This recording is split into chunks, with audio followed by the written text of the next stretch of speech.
Okay, guys, I'm here for another retro review.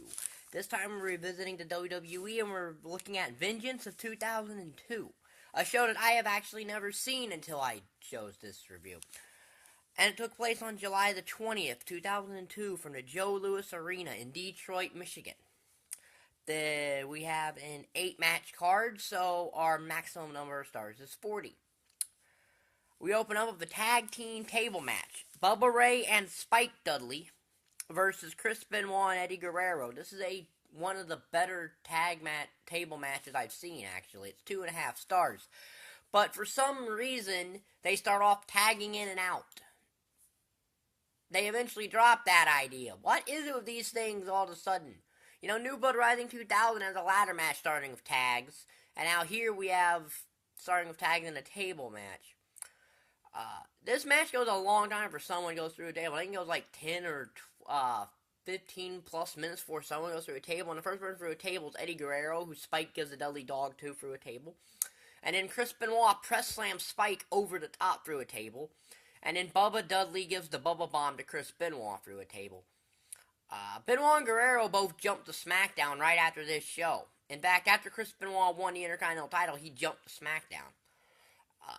Because this is a whole thing of, right after the original draft, Vince McMahon had said that you can go, if you don't like the show you're on, you're free to negotiate with the other show.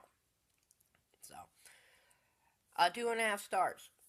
So then we get the WWE Cruiserweight Championship match, Jamie Noble versus Billy Kidman. Another okay match. It's not horrible, it's not bad. I think their match with Rise 2002 is a little bit better. But, you know, Kidman eventually misses the shooting star press, and then Noble hits his Tiger Bomb and gets the win. Noble would hold that title, like I said, till the Survivor Series, losing to Billy Kidman. It was the biggest push of Jamie Noble's career was that Cruiserweight Championship. 2 stars. So then we get the WWE European Championship match, which I believe is the final European Championship match on pay-per-view. Well, I know it's the final European Championship match on pay-per-view. I think the final time the European Championship was defended was against the IC champion the following night on Raw when it became merged with the IC title. I could be wrong on that, but it's Jeff Hardy versus William Regal. This is an okay match, 1.5 stars. Jeff doesn't win with a swanton. He actually wins with a roll-up of all things. And then William Regal starts to cry because he lost another match with the European Championship on the line. 1.5 stars, nothing special here. So then we get a fairly historic match, because this is another thing. This is a fairly historic pay-per-view for this reason, too, as it's John Cena versus Chris Jericho. This is John Cena's first pay-per-view appearance, so it's his first pay-per-view in the WWE. And he had pinned Chris Jericho on SmackDown a couple weeks prior to this, and almost beat Jericho like the SmackDown before this, so Chris Jericho challenged him to a match. And let me tell you, Cena, before he became the Doctor of Thugonomics, knew some more stuff. So, but has this and I think him and Jericho had better match at SummerSlam 2005. Cena was still kind of green here, so this is a 1.5 star match. Cena wins with a roll-up. 2 straight matches ending in a roll-up. 1.5 stars, Cena wins.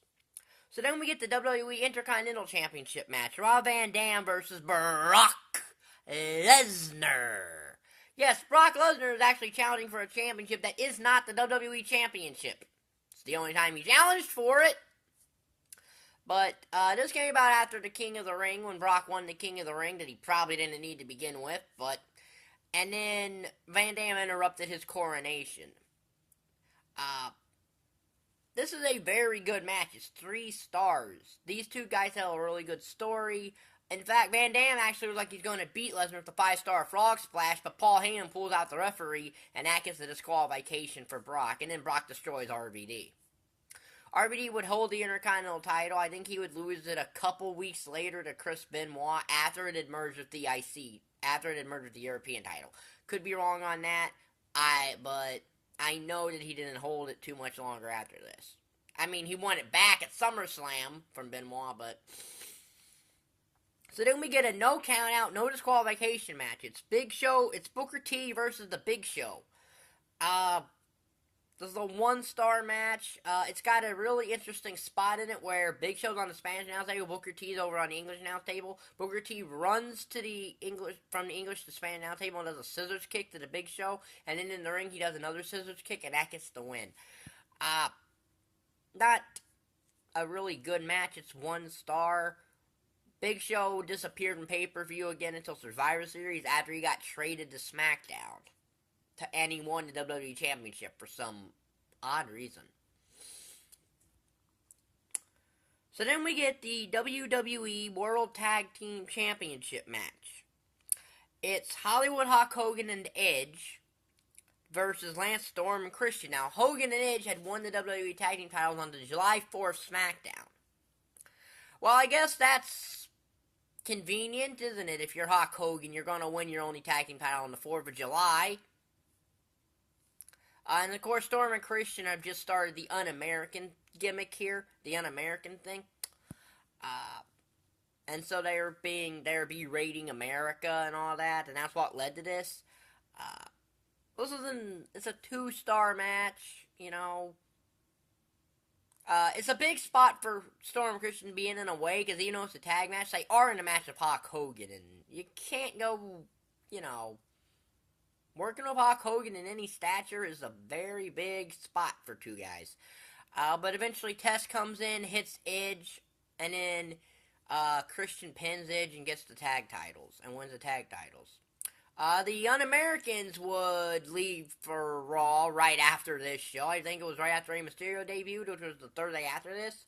I think after that show, they went to Raw too. Because I know all of them did right after this show with the tag team titles. So, 2 stars. So then we get,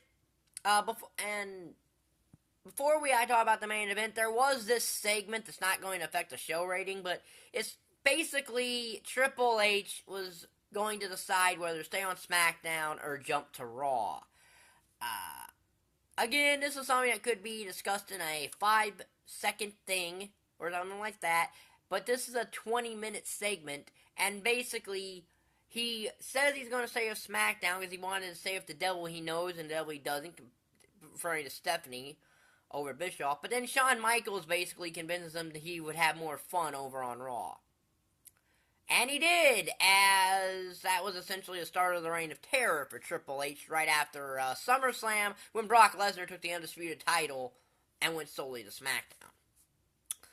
So, yeah. So then we get the triple threat match for the WWE Championship. The Undertaker versus The Rock versus Kurt Angle in the best match on here. One of the better triple threat matches in WWE history. And on top of that, this is historic. This is a very unique match for The Undertaker, because The Undertaker won his first WWE Championship at Survivor Series 1991, which was in Joe Louis Arena. So, it's a better triple threat match because it doesn't fall into a lot of the cliches of the triple threat.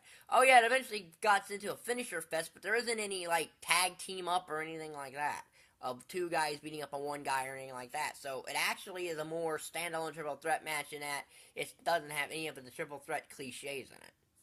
That's quite interesting in a way.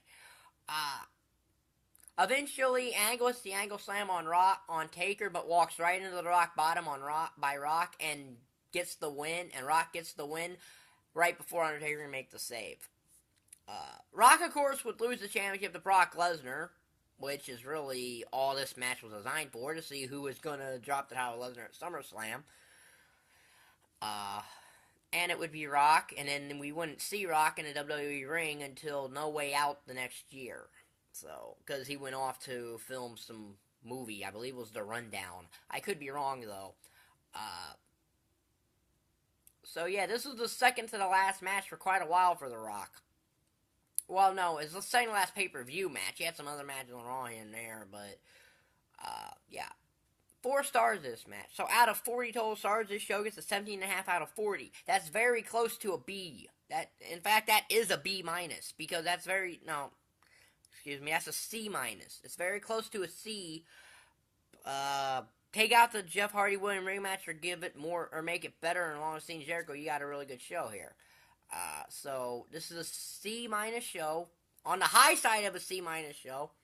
So this will be my retro wrestling review playlist. If you like the video, like button down there, subscribe button down there, and thank you for watching. Bye.